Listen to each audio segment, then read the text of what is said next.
All right, ladies and gentlemen, it's time to get started with the newest chapter of Sakamoto Days. Let's begin!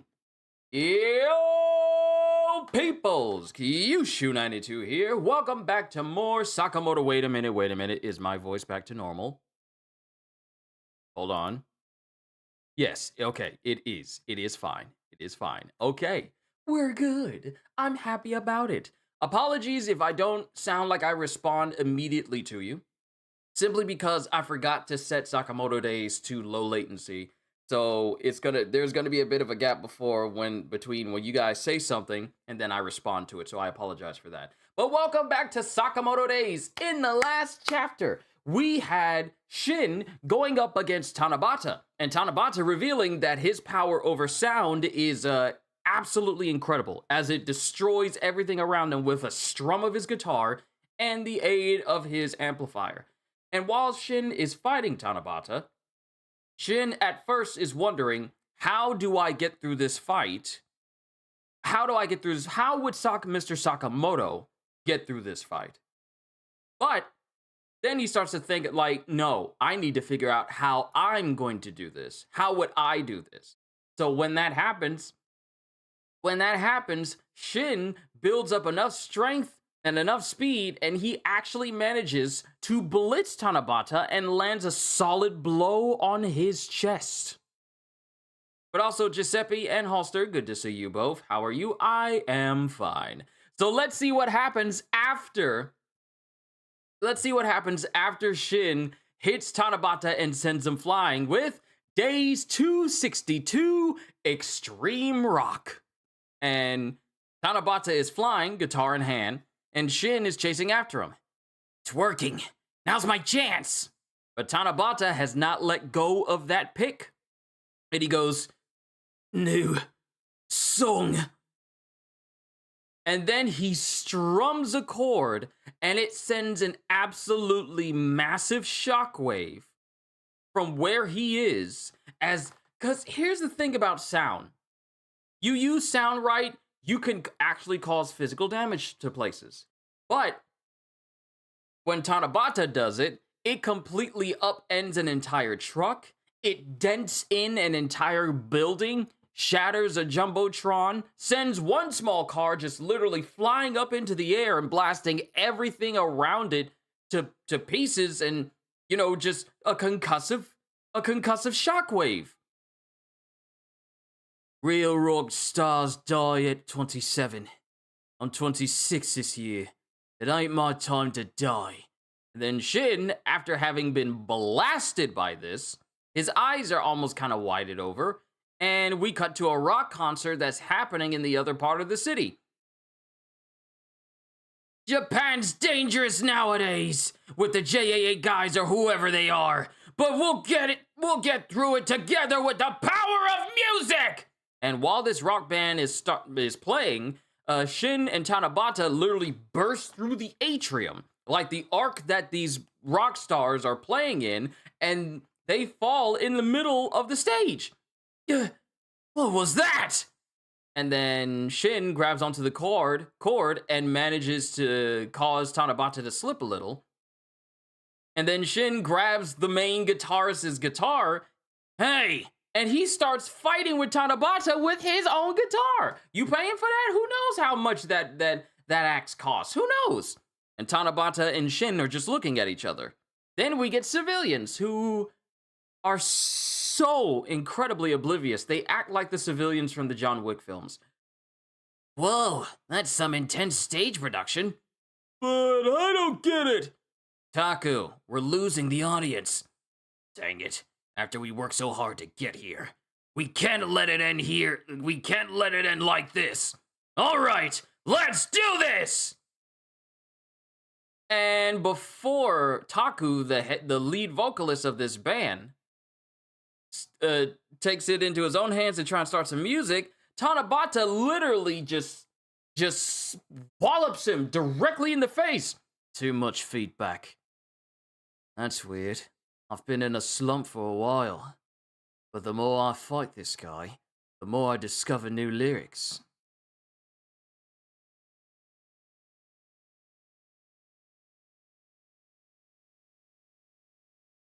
I had no idea what you just said then, Giuseppe, but that's weird. I've been in a slump for a while, but the more I fight this guy, the more I discover new lyrics. Get it? I'm in the zone. And then he strums a chord, and it causes severe damage to anyone in the vicinity, because blood shoots out of the ears, nose, and mouths of people, causing harm to everyone. Ah! That was so awesome! He says another word here, but I do not use profanity or anything close to it. So, that was so awesome! Then we got the stagehands, who also were affected by the sound. They're bleeding from the mouths as well.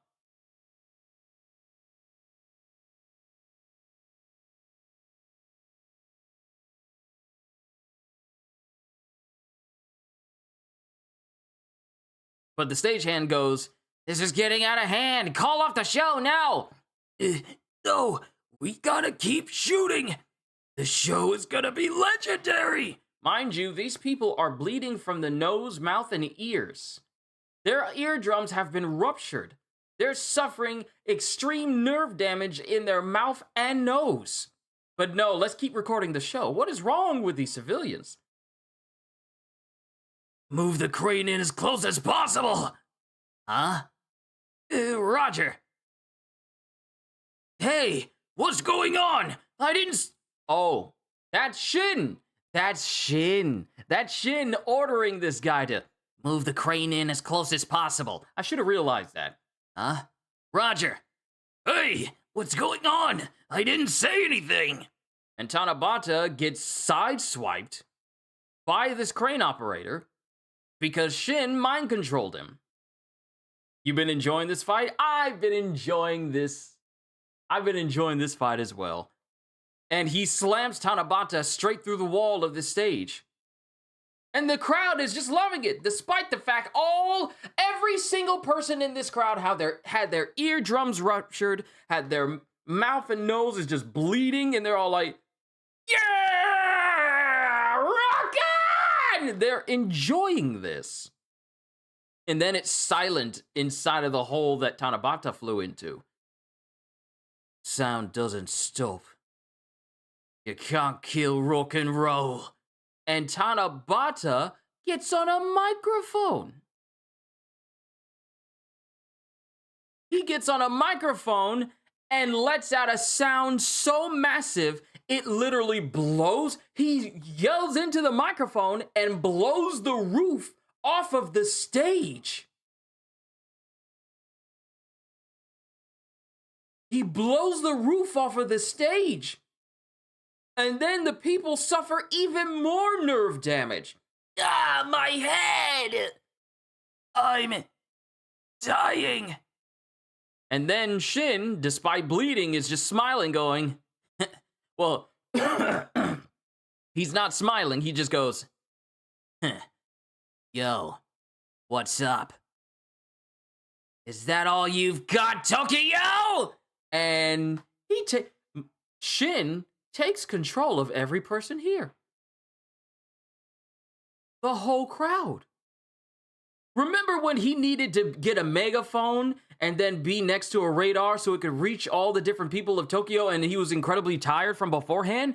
Now he's able to reach everyone without that amplification. He's doing this all on his own. Is that all you got, Tokyo? And then everyone in the crowd just raises their hands up and they start screaming. And then Tanabata is just looking, going, insane. My sound is getting drowned out. And then Shin is just looking on as the civilians go, that was so strange. It's like he's speaking to me from inside my heart. Max output. And all of a sudden, he bum rushes Tanabata again and not only lands a solid hit on him, but breaks his guitar in half.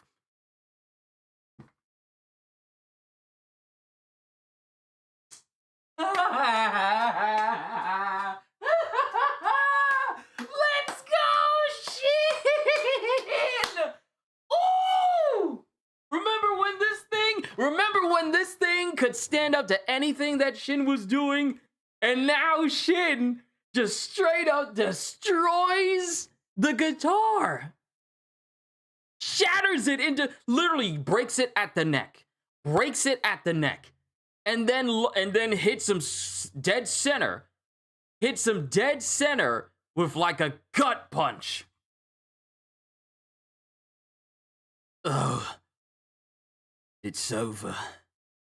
What a shame.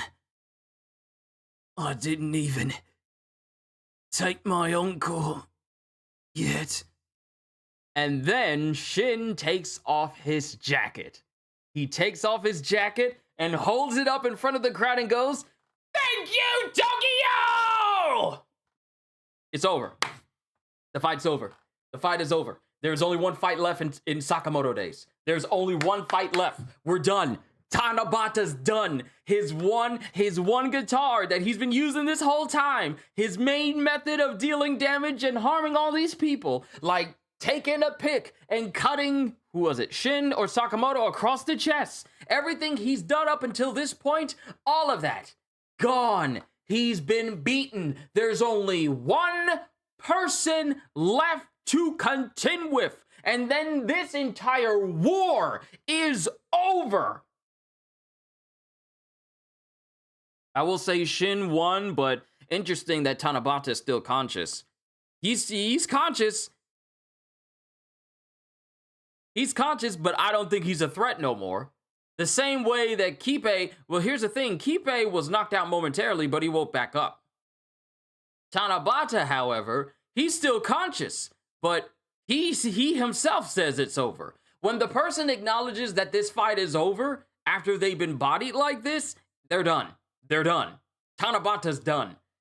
That's the last. That is the penultimate fight. There is no one else. There's no other person we need to contend with. There's no person either still alive or there's only one person that is pretty much still alive from the encounter of fighting everyone, and that's really just, well, there's some people who are still alive, but in terms of people who pose a threat to Sakamoto, and that's the end of the chapter. That's the end of the chapter where he just says, "Thank you, Tokyo." That's the end. That is the end. That is the end. There is no one left. We've contended with everyone.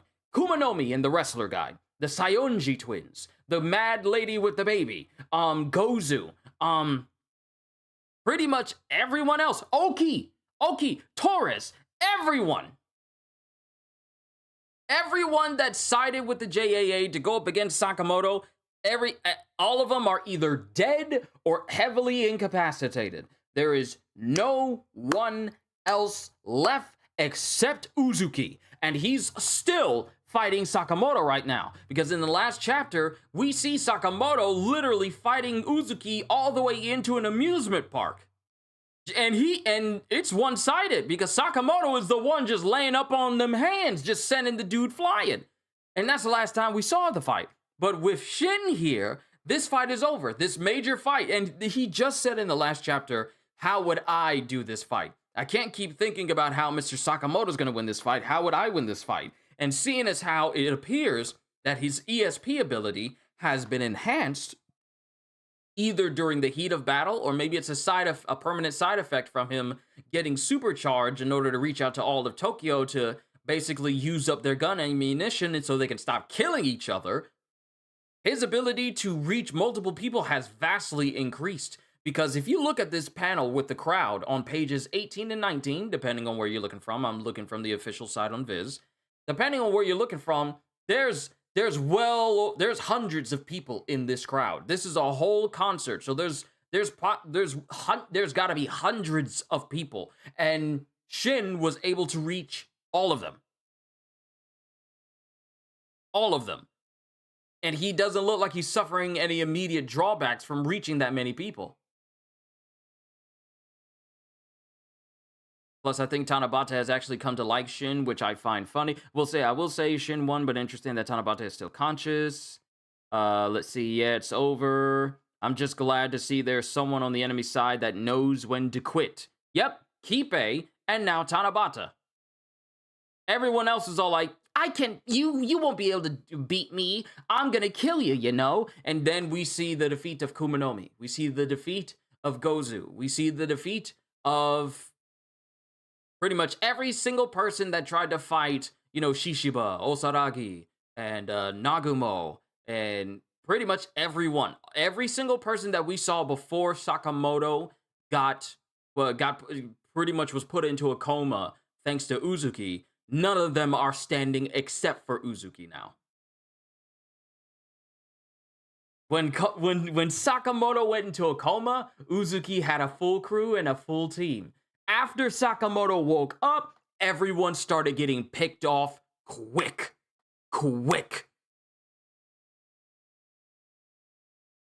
And now we're just down to the main guy himself. There is no one else. There's no one else. That is the last person we got. So now the question is, how long are these chapters about to go on for if the only person left is Uzuki? Because now we get to fully focus on Sakamoto bringing this fight to a close. Now that every other fight's been done, we don't need to worry about Kendaka and Boyle because they're just handling the regular JAA agents just fine. I mean, the regular JAA agents are literally nothing to the fastest man alive and old hard-boiled. There's no one else. Think about that for a second. How long have we been in this arc? Matter of fact, I'm gonna look this up. How long have we been in this arc?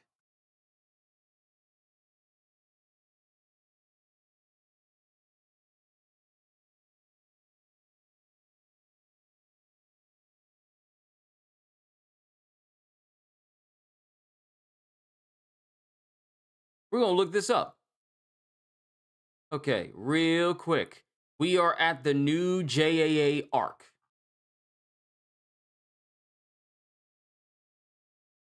With Asaki finally taken down.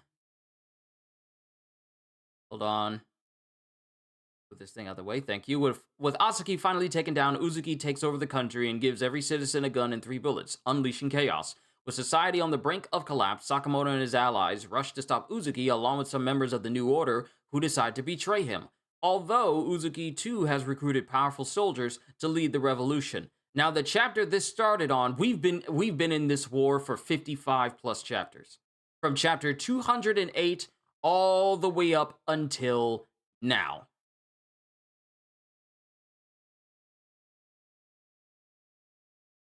And what was the name of this chapter?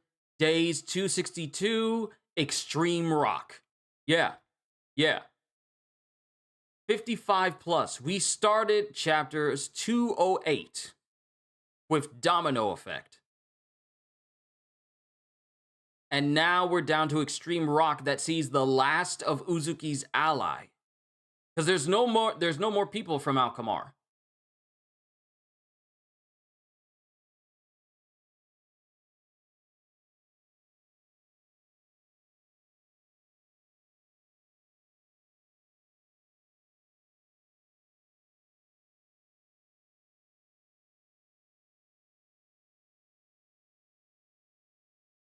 So we've been here since chapter 208, since this war started, and now we're down to just like the final person. Because the chaos of Japanese civilians, of Tokyo civilians using these guns on each other, that's done and over with. All the allies of Uzuki have either been subdued or killed. And now we're down to just Uzuki. So how does this fight end? Because we're at chapter 262 right now. Do you think we're going to make it to 265? Do you think 3 more chapters is going to be enough to bring the close of Sakamoto Days? Or would you say like 5 more chapters? After this one, would you say 5 more chapters? Cuz here's the thing, and I say this phrase all the time, I've been thinking about where exactly does this story go after we're done with the final fight. Does Sakamoto begin to open up his chain of stores around Japan? And is that how we end the story? How does this fight end? Does it end with Sakamoto actually killing Uzuki? Or actually subduing him without killing him? Because here's the thing, Uzuki is not 265, yes, easily. Whether we get to chapter 270, that's the bigger question. Okay, so I'm going to make a correction. I want to say about a good month and a half ago, I said that we probably would not get to 260. Evidently, from this chapter's title that you can see down here, we are already at 262. However, there's still only so much one can do with just one person left. And Sakamoto is just breezing through this fight like he hasn't suffered a single wound, but Uzuki is the one who's on the ropes. There's only so much that can be done and said that I honestly do not think we may make it to 270. Maybe 269, but not 270.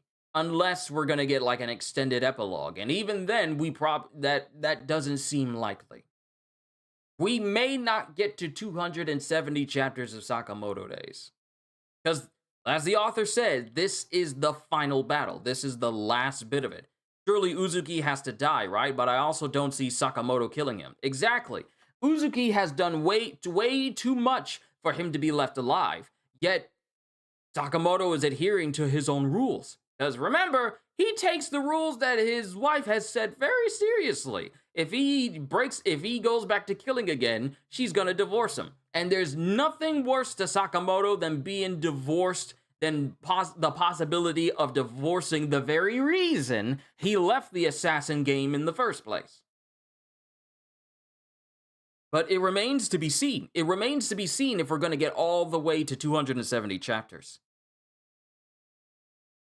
Now, I imagine this fight with Uzuki is not going to end in the next one. It's probably not going to end in the next 2 chapters. Possibly, we may see the end of it in the next 3 chapters. This is my assumption. Given the fact that these fights, and I will say this, ever since we got done with Gozu, I really want to say with Gozu, that fight seems like it took the longest. That fight alone seemed like it was taking the longest. But after Gozu, it feels like the pace has definitely picked up in terms of getting through these fights quickly. Because with Tanabata, we've only had like, what? 1, 2, 2.5, I want to say 3? Even the Uzuki fight and the aftermath of that, even if we do get an epilogue, I don't see it reaching 270 chapters. Holster, you and I are in agreement right now. You and I are in agreement. I do not see this story extending all the way to 270 chapters. I do not think we're going to get that far. Because I don't think what's left in this story is either going to be so packed that it's going to take all the 8 more chapters after today in order to cover. I do not think so. Maybe 5 if we want to include some extra epilogue chapters. But then again, with an epilogue chapter, they usually do not go longer than just that chapter. They usually just be in that chapter itself, covering everything for everyone in that one singular chapter. So at the same time, we might not have much left for Sakamoto Days. And I say that even more seriously than I have in the past, because all that's left is Uzuki.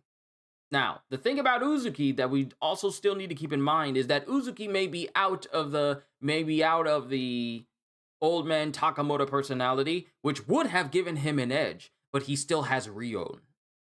He still has Rion and her path of killing, essentially copying that skill from her. So that's still something that's dangerous, though. Let's not overlook that, because even Akira was seen as having extreme amounts of potential because of her path to killing.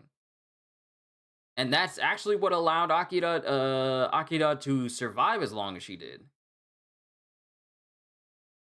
I think Uzuki goes down to 65, like you said, and the aftermath will be like 1 chapter and epilogues, or most of the time 1 chapter, sometimes 2 or 3 in rare occasions. This may not be one of those rare occasions where we get an additional multiple epilogue chapter, because Kaiju number 8 didn't have a long one. So with all that in mind, I do think we see this end at 268. I'm remembering this. I'm sticking. I'm agreeing with you right there. I think we are going to be ending this on chapter 268. If we end it sooner than that, that's going to be shocking to me.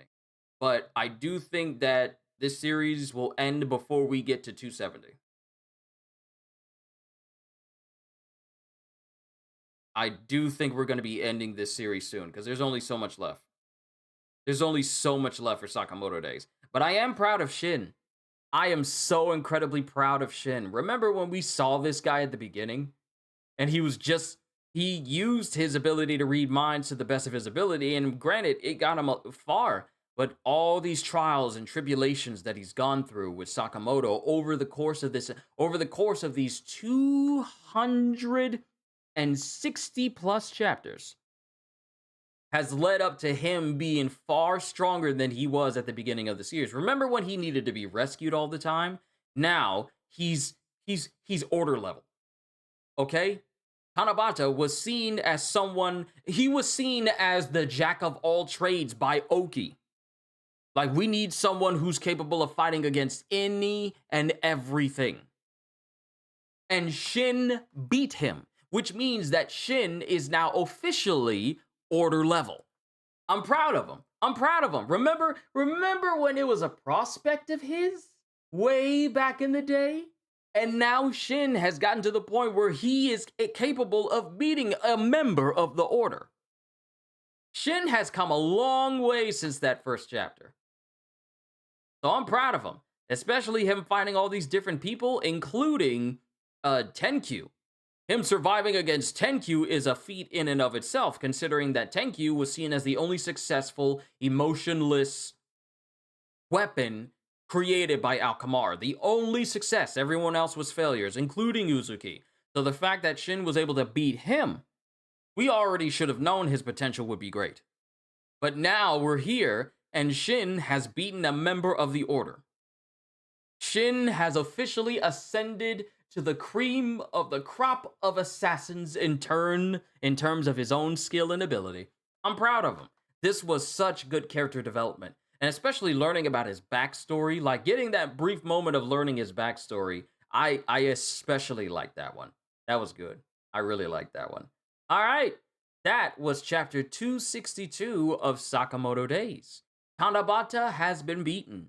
Shin has asserted himself as official order levels of strength. And now, the only person that is left to be contended with in the entirety of Sakamoto Days, because as you say, unless someone else is introduced, but I doubt it as well. Only person left is Uzuki. And after Uzuki, there's no one else. And he's gathering his own little club of people interested in him, from friends and family to even people like Kippei, Tenkyu, and even Tanabata now. Yes, not only has Shin shown himself to be order level, but he has also gained the attention of people who were already on the order, and even some of his enemies as well. Even people who have not even met Shin want to meet him because of how other people speak of Shin. Not even about Sakamoto. Everyone knows about Sakamoto. But it's Shin's name that stays in people's mouths because of what type of person he is. So while this story is called Sakamoto Days, Shin is literally right next to Sakamoto in terms of importance because he is reaching people that Sakamoto has not. And he's getting people, even his own enemies, to be like, okay, kind of strong. I might need to keep an eye on you. He even got Kippei saying, like, I wonder who this person is that you would, fight as strongly as you would. Now I kind of want to meet him. That's Shin. This man is becoming incredibly influential.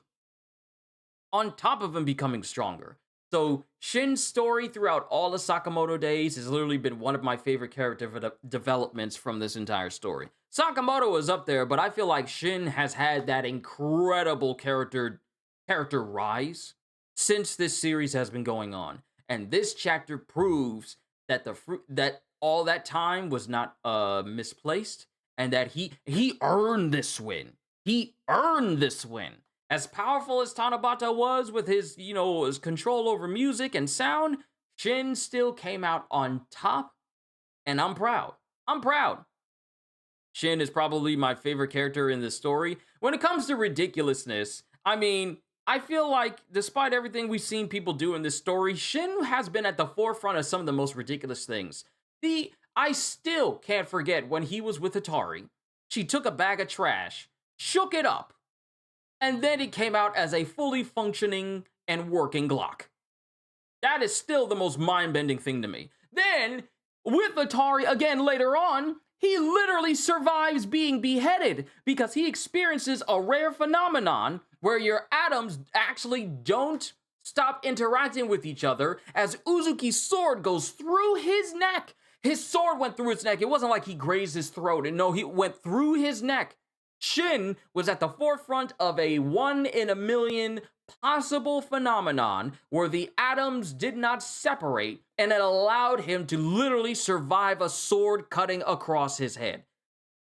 Shin has literally been one of the luckiest people, if not the absolute luckiest person in this entire series with actual meaning character development. And I am so happy that I have been here to see it. But that's chapter 262. Shin has won this fight. There's only one fight left. Now, either one or two things is going to say. Either one or two things is going to happen. Either we have a moment, we have a chapter tomorrow where Shin is, well, not tomorrow, but next week, because we're not going on break. We're not going on break from this. Either one or two things is going to happen after this chapter. One, we cut to Sakamoto and his continued fight against Uzuki, or we continue with Shin for one more chapter, and he speaks to Tanabata. Now, I think this could be it could be potentially like a two different perspective type chapter where the first half is Shin talking to Tanabata, and then it switches over to focus on the remaining fight of Sakamoto days. We've seen this sort of layout done before, but either it's actually one of three things. We cut immediately to Sakamoto, we cut to Shin talking to Tanabata, or we cut to Shin talking to Tanabata in the first half of the chapter, and then the remaining half of the chapter is focusing fully on the fight between Sakamoto and Uzuki, and we bring this entire war to a close. Either one of those three things. The only way we're going to find out is when we get a new chapter this upcoming Sunday. Overall, this was a good chapter, and I am so glad that we got to see Shin have a win. Shin have a win! It was beautiful. But with Shin days, it's always seen as a positive thing because that's how good a character Shin is. He's there all the time, but it never feels like Shin is being rammed down our throats. Yes, there is a healthy amount of attention brought onto characters. Because I don't think I've been in a chapter where I've read a chapter where it felt like they just kept shoving this character in our faces, and I'm like, okay, that's enough now. Can we focus on someone else, please?